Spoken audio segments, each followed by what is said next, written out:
au-dessus d'eux, comme nous l'avons expliqué à propos de la Keter de Zahir-Anpin. Ainsi, il t'a également été expliqué qu'apostrophe libéré, de ma chair je verrai là. Or nous voyons que l'homme inférieur dans ce monde possède une Keter avec des cerveaux à l'intérieur, au-dessus de ses cerveaux. Ceci se comprend grâce à ce qui a été expliqué, c'est-à-dire que tout comme Keter ne fait pas partie du corps de Zahir-Anpin mais représente seulement l'aspect qui l'entoure, de même la Keter de l'homme inférieur est une lumière spirituelle qui l'entoure mais qui reste invisible à l'œil. En vérité, son extériorité qui se propage vers le bas est révélée, et elle correspond au crâne qui entoure les cerveaux de l'homme lui-même.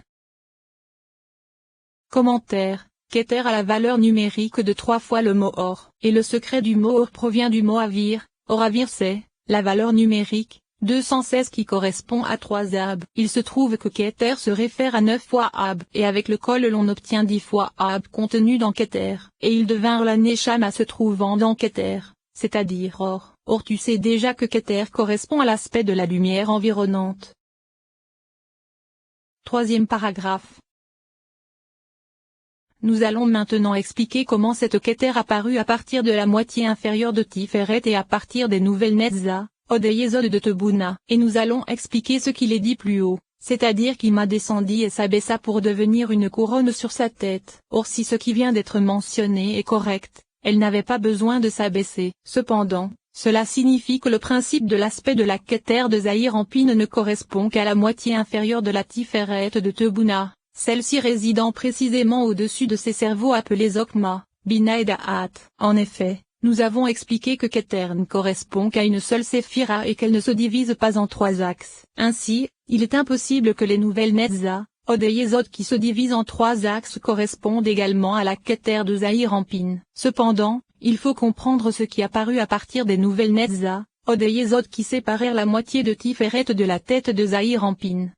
Faut également comprendre ce qui nous a été expliqué ailleurs à propos des cerveaux de Zahir-Anpin, c'est-à-dire comment il fallut 13 années pour qu'ils pénétrassent en lui. Ils pénétrèrent en lui de 13 jusqu'à 20 ans, ce qui de façon générale, ce qui correspond au moment de la descente de Keter au-dessus de lui. Ainsi, si c'est Tiferet elle-même qui réside au-dessus des Zokma, Tina et Da'at de Zahir-Anpin, elle n'a pas besoin d'y rester longtemps car les Netzah, Od et Yesod de Tebuna ont déjà pénétré par le secret des cerveaux se trouvant en lui, et Tiferet ne reste au-dessus des cerveaux qu'un instant et pas plus. Cependant, en vérité ce fut uniquement la moitié inférieure de la Tiferet de Tebuna qui devint Keter et résida précisément au-dessus des cerveaux. Ainsi, Tiferet est un large corps comme cela est perceptible, et en son centre se trouve un espace vide et plus large que les autres séphirotes. En particulier lorsque le corps d'Ima qui est l'objet le plus large se trouvant en elle s'élargit, et la tête de Zahir-Anpin étant plus étroite et plus petite en comparaison avec la taille de tous ses membres,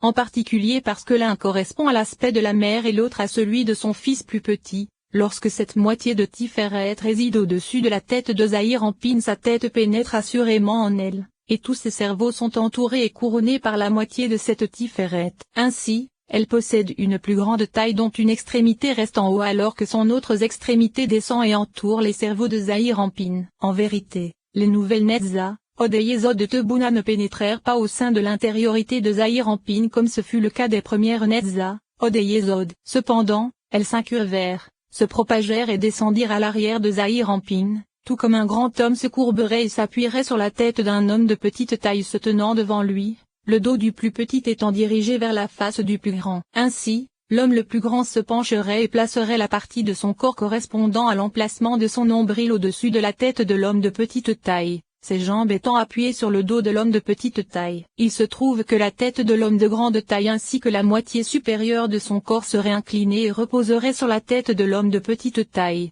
alors que ses jambes descendraient et se propageraient à l'arrière de l'homme de petite taille. Il en est ainsi d'Ima vis-à-vis de Zahir-Anpin, car elle se tient précisément au-dessus de Zahir-Anpin sous la forme d'un lamed, de la façon suivante. Voir figure dans le Sefer Eyim à la page 90 du tome 2.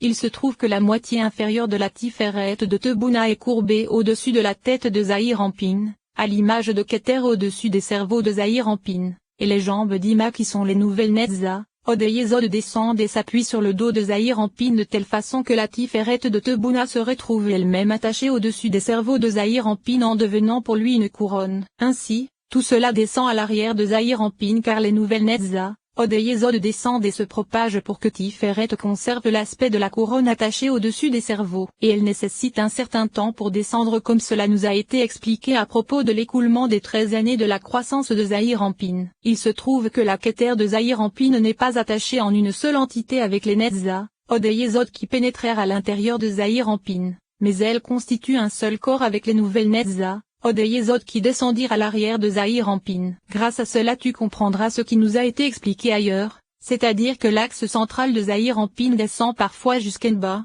et que l'aspect de Da'at qui se trouve sur l'axe central descend également de son emplacement. En vérité, les Okma et Bina se trouvant en lui restent à leur emplacement et ne descendent pas car elles ne sont pas attachées à Keter. En réalité, si elles étaient attachées au Netzah, Od et Yesod intérieur de Tebuna, lorsque Keter s'élève, ou descend, Da'at ainsi que Okma et Bina se trouvant sur les deux autres axes, devraient monter ou descendre avec elles. Quatrième paragraphe. Nous allons maintenant expliquer le sujet de la descente des nouvelles Netzah, Od et Yesod de Tebuna à l'arrière de Zahir Anpin. La raison pour laquelle elles ne descendirent et ne se propagèrent pas devant lui, c'était pour que Tebuna pût voir devant elle la face de Zahir Anpin lorsqu'elle penchait la tête afin de le regarder, car sa face se trouvait à l'arrière de Zahir Anpin, et elle pencha la tête pour regarder la face de Zahir Anpin qui était plus petite qu'elle. Ainsi, elle l'éclaira en l'observant. Or ceci correspondait à ses jambes qui descendaient comme sa face. Il se trouve que sa face se trouvait devant la face de Zahir Anpin. Ainsi, elle était très élevée, et lorsqu'elle inclina la tête pour le regarder, elle ne contempla que l'arrière de Zahir Anpin. Ainsi, la longueur, la propagation et la descente des nouvelles Netzah, Od et Yesod dont nous avons parlé à l'arrière de Zahir Anpin se fit jusqu'à l'extrémité du tiers supérieur de la Tiferet de Zahir Anpin, ce qui correspond à son torse, car au-delà c'est Rachel, la femelle de Zahir Anpin, qui apparut à l'arrière de Zahir Anpin comme cela a été expliqué, car c'est au niveau de l'endroit où s'achevait la Yesod de Tebuna qui pénétra dans l'intériorité de Zahir Anpin que s'achevaient à l'extérieur les nouvelles Netzah,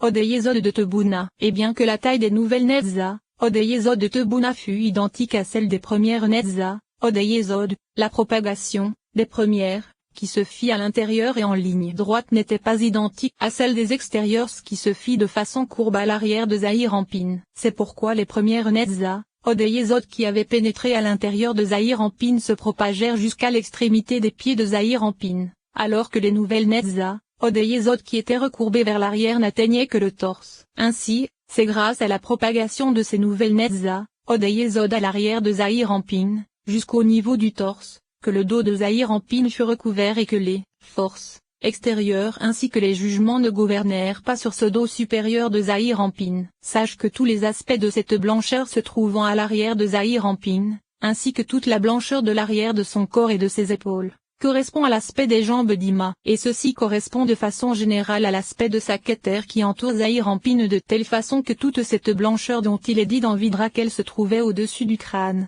ainsi que cette blancheur qui se propageait à l'arrière, correspond à l'aspect de Keter dont il est question dans l'Hydra qui couronne et entoure Zahir Anpin. Ceci constitue le secret de ce qu'il est dit dans l'Hydra sur la paracha Naso, Dav 128b, à propos de l'aspect d'Arik Anpin. Et de ce crâne émana un côté blanc qui devint le crâne de Zahir Anpin, car il est certain qu'il descendit à l'arrière de la tête d'Arik Anpin. Sache qu'au-dessus de la blancheur qui correspond à l'aspect de la Keter qui est l'extrémité des pieds extérieurs de Tebuna, se propagea l'aspect des mèches de cheveux qui provenaient de la tête d'Arik Anpin, à l'arrière et entre les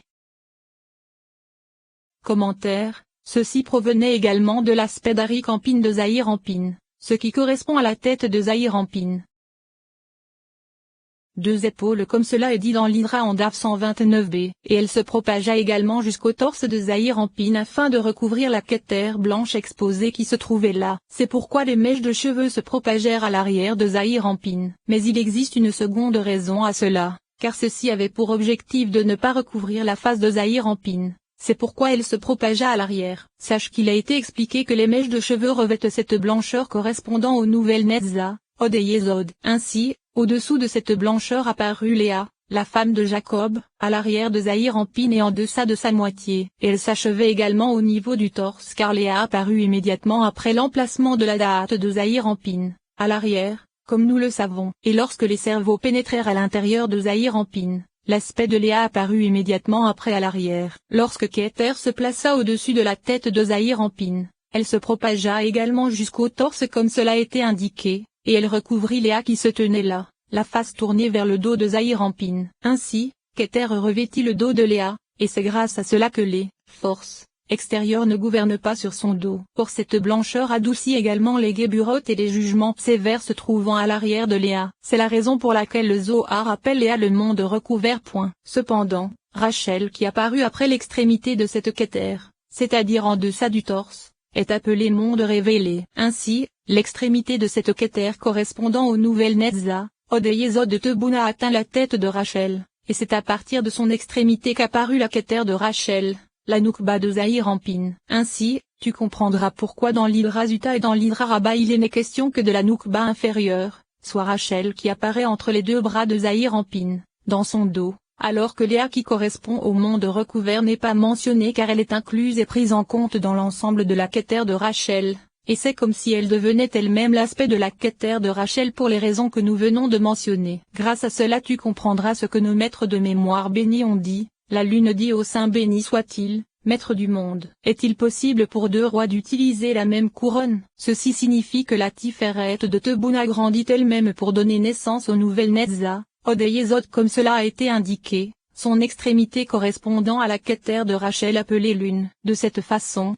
la Tiferet de Tebuna devint à son début une Keter pour Zahir-Anpin et à son extrémité une Keter pour Rachel. Nous allons maintenant expliquer le troisième aspect qui correspond aux lettres Lamed même de Tselem et qui sont les deux environnantes se situant au-dessus de la tête de Zahir-Anpin et allant de l'aspect de la moitié supérieure de Tebuna jusqu'à la fin de la moitié supérieure placée au-dessus de la Tiferet se trouvant en elle. Car en deçà nous avons la Keter de Zahir-Anpin comme cela a été indiqué. Le sens en est, comme cela sera expliqué avec l'aide de Dieu, que le Lamed de Tselem correspond au Ez, Gebura et Tiferet de Tebuna, alors que le même de Tselem correspond au Keter, Okma, Bina et Da'at de Tebuna. On a donc un total de 10 séphiroth. En vérité, le Lamed ne correspond qu'à 2 séphiroth et demi, c'est-à-dire Ez, Gebura est la moitié supérieure de la Tiferet de Tebuna puisque sa moitié inférieure correspond à l'aspect de la Keter de Zahir-Anpin comme cela a été indiqué. Ainsi, ces environnantes possèdent un autre aspect qui est que leurs réceptacles sont le torse d'Ima de Tebuna elle-même. Cependant, les lumières se trouvant en eux sont associées car elles contiennent les lumières et les environnantes des cerveaux de Zahir-Anpin, et elles possèdent avec elles les lumières de Tebuna. Ainsi, il existe un autre aspect à Keter, ce qui n'est pas le cas des environnantes, car Keter descendit, revêtit et entoura Zahir-Anpin comme nous l'avons dit. Ainsi, bien qu'il s'agisse de l'aspect d'une lumière environnante, elle ne rentre pas en ligne de compte dans le nombre des environnantes dont nous venons de parler car celles-ci se tiennent loin au-dessus, et c'est de là qu'elles éclairent Zahir-Anpin en bas, alors que Keter qui l'entoure de près ne peut pas être appelée environnante. Et les environnantes possèdent un aspect qui n'existe pas dans Keter car ces environnantes possèdent également en elles les lumières de Zahir-Anpin. C'est pourquoi elles sont dites des environnantes de Zahir-Anpin. Cependant, dans Keter les réceptacles et les lumières sont tous de Tebuna, et il n'y a donc aucune partie de Zahir-Anpin. Ainsi, bien que les environnantes en soient éloignées, elles s'appliquent à Zahir-Anpin et sont désignées comme ses propres environnantes, car en elles se trouvent mêlées les lumières de Zahir-Anpin,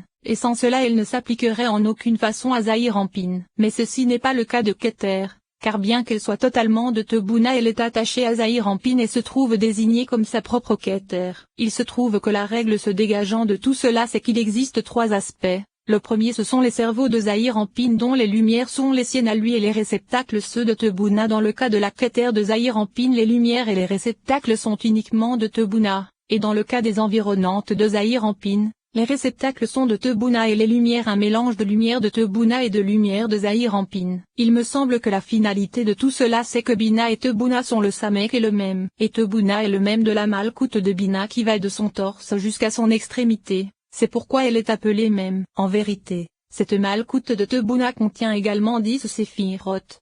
9 séphiroth correspondent au Lamed même de Tselem, et la Malkout se trouvant en elle est le Tzadi de Tselem qui pénétra dans l'intériorité de Zahir-Anpin. En réalité, la Keter de Zahir-Anpin est également une environnante, c'est pourquoi elle provient des 9 séphiroth de la Malkout de Tebuna dont nous venons de parler. C'est-à-dire que lors de la grossesse le réceptacle extérieur de la Malkout de Tebuna pénétra, lors de l'allaitement ce fut l'intermédiaire de la Malkout de Tebuna, et l'or de Gadlut ce fut l'intérieur de la Malkout de Tebuna, car dans chaque séphira se trouvent trois aspects de réceptacle. Il se trouve